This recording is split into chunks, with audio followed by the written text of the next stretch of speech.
que j'ai l'honneur de vous lire. Déclaration des jeunesses républicaines sur la situation politico-judiciaire à Touba. L'actualité politique à Touba connaît un développement judiciaire depuis le dimanche 30 juillet 2017,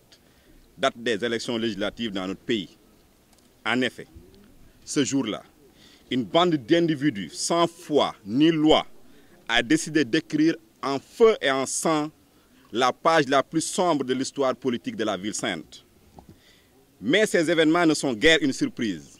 Les observateurs avisés ont vu venir, car depuis un certain temps, notre coalition Benno Bokk Yakaar est victime d'attaques iniques et cyniques de la part de la bande de la coalition gagnante Wattu Sénégal, menée par les frères Dolly. Déjà, le 15 juillet 2017, la maison de notre camarade Adji Seck est vandalisée par des membres de la coalition gagnante et des milliers de cartes d'électeurs emportées. Une partie seulement de ces cartes a été restituée. Où est passé le reste? Quelques jours plus tard, ce sera le tour de notre responsable Sokhna Astou Boury Mbacké de recevoir la visite de la bande des frères Dolly. Elle échappera de justesse à ses agresseurs. À ces attaques répétées, nous avons décidé de ne point répondre, ceci pour deux raisons. D'abord, en tant que talibé de surcroît habitant Touba, il nous faut toujours rester sur la ligne tracée par le khalife général des Mourides, Serigne Sidi Mokhtar Mbacké. Ensuite, notre appartenance à la mouvance présidentielle nous impose une attitude républicaine consistant à faire confiance à la justice de notre pays. Mais à notre grande surprise, aucune action judiciaire ne sera intentée contre ces malfrats politiciens qui pourtant ont publiquement revendiqué ces faits gravissimes ci-dessus évoqués. L'impunité est le nid fertile de la violence. Dès lors, les intouchables vont continuer de fouler aux pieds les recommandations du calife et défier les autorités administratives et judiciaires du département. Aussi, leur violence aveugle atteindra-t-il son paroxysme la journée du 30 juillet 2017 avec le guet-apens attendu à notre camarade Morlo, qui heureusement a échoué, le saccage des bureaux de vote de Darou Khoudoss,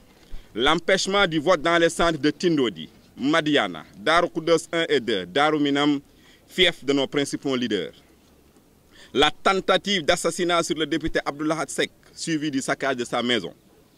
Après cette folle journée, la mise en branle de la machine judiciaire avait suscité l'espoir de voir les bandits qui sèment la terreur dans la ville sainte enfin payés pour leurs multiples forfaits. Mais cet espoir va fondre comme de la neige au soleil. Tellement des bizarreries sont notées dans ce dossier. Parmi celles-ci, on peut noter la non-poursuite des frères Dolly. Selon notre avocat, leurs noms n'ont nullement été mentionnés sur le procès-verbal transmis au procureur près du tribunal régional de Diourbel. Pourtant, des témoins oculaires les ont identifiés comme étant ceux qui ont dirigé le saccage des bureaux et les vidéos remises au commissaire corroborent ces témoignages. Au même moment, et sur la base d'un seul témoignage d'un chauffeur de taxi qui, durant toute la campagne, a travaillé avec la coalition gagnante, notre camarade Morlo a été mis aux arrêts et déféré au parquet par le commissaire de Touba. La liberté provisoire accordée à Sohaibou Kane est une autre bizarrerie. Formellement identifié par l'honorable député Abdoulaye Seck parmi ses agresseurs, Sohaibou est compromis par les images de cet événement. Ainsi, nous sentons dans cette affaire une volonté de couper la poire en deux en faisant porter le chapeau à Morlo. Nous n'accepterons jamais qu'il soit l'agneau du sacrifice. Contrairement à ce que dit le comédien Maître El Hadji Diouf, le DSK de la politique sénégalaise, Mor, connu pour sa disponibilité et sa magnanimité, est une référence pour toute la jeunesse du département. ndaw yi nekk ci biir parti APR ñoo dajaloo ngir def benn jàngat ginnaaw bi élection législative yi jàllee mu am ay coow yu bari yu ci am ba tax ci wàllum yoon ñuy topp ñenn ñoo xamante ne si ci ñun lañ bokk. loolu ñi seetlu gisoon nañ ne jafe-jafe yooyu mu ngi tàmbale woon am ndax niñ ko waxee le 15 juillet ci kër suñu benn responsable bu ñuy wax Adji Seck la tàmbalee woon ndax commission administrative bi nga xamante ne si moo doon séddale carte d'identité moo fa demoon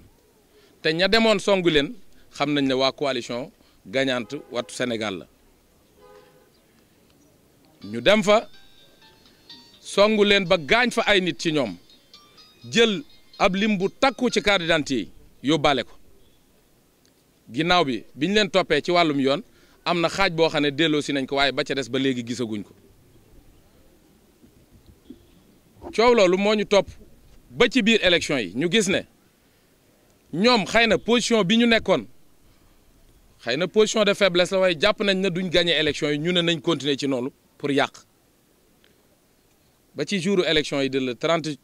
juillet ñu defaat lu mel noonu ba ci jiitu mooy ay bulletin lañ wax ba tegal suñu benn frère bu ñu wax Mor Lo di responsable politique nekkoon mandataire ci biir Benno Bokk Yaakaar ab ndëgg sërëx boo xam ne yàlla moo ci def jàmm waaye bakkanam mënoon na caa des ñu continuer di yàq lu tolloog 2 téeméeri bureau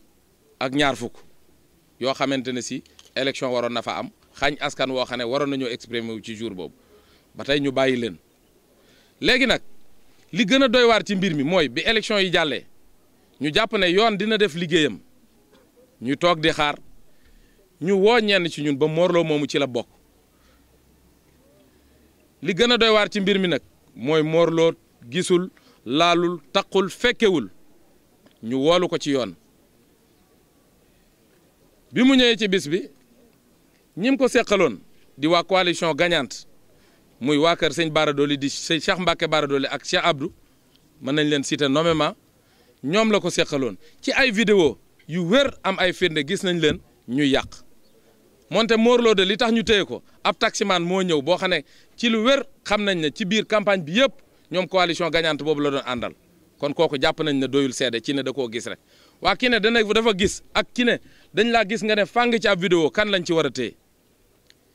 kon moo tax ñu ne Mor Lo ci téye biñ ko téye du yoon léegi nag ñun moom ay taalibe lañ njëkk ñuy doon ay politique sëriñ bi dafa digle woon ci dëkk bi ne lu fi waay di def na ko teg ci teggin akub yar bien vrai que ñun ci parti au pouvoir lañ bokk waaye tamit ndigalul sëriñ bi moo nu gënal lépp te loolu lañ doon topp ñoom nag gis nañ ne saa bu sëriñ bi digle ñu teg ne saa bu sëriñ bi waxee ñu ne duñ ko jëfe ñun nag président lañ àndal kon lépp lu ñuy dimbalee président tamit mooy fexe tënku ci ndigalu sëriñ bi suñu avocat li ñu gën a garaaw gën a doy waar ci mbir mi mooy bi ñu demee Diourbel ñu jàpp ne ñooñu nga xam ne dañ leen gis ci ay vidéo ñuy yàq ñu ne procès verbal bi ñu jébbal procureur gisuñu benn yoon seen aw tur ñu ne nag kon fan la dëgg féete ki nga xamante ne si day yàq te ñu gis ko am ci ay firnde yu wër ak ki nga xam ne benn nit rek moo ñëw seede ne da koo gis ñu jàpp ko ñu ne loolu kon tee na suñu xel moo taxoon ñu ne tey nañ woote ñu def ci ab jàngat léegi nag dañuy politique te ñiñ ko séqal jàpp nañ ne ñoom ci violence lañ amee li ñu am waaye dootuñu leen bàyyee dara loolu moom dañuy jël témoin askan wi yëpp dootuñu leen bàyyee dara lépp lu mu leen jaral pour yàq ñu nit danañu ko jaral pour jàmmaar la ak ñoom ndax ñii xam naa ne teraanga taxu leen a jóg dégg ndigal taxu leen a jóg mais nañ leen wuy ci li ñuy woo waaye suñu frère Mor Lo ba tey jii ñu jàkkaarloog yéen jàpp nañ ne deful dara li ñuy demandé nag ci wàllum yoon ñu bàyyi Mor Lo ci saasa ndax ku deful dara kenn warulaa tëj di bàyyi koo xamante ne si moo def te askan wi yëpp seede nañ ne moo def ki def ba pare teg ci làmmiñ nam ne maa def ak ki nga xam ne nag dañ koo jiñ jàpp naa ne waruñoo bokk place kon donc liñ bëgg mooy jël témoin sénégalais yëpp bu fekkee yoon am na ci réew mi ñu bàyyi Mor Lo ci ni mu gën a gaawe te jàpp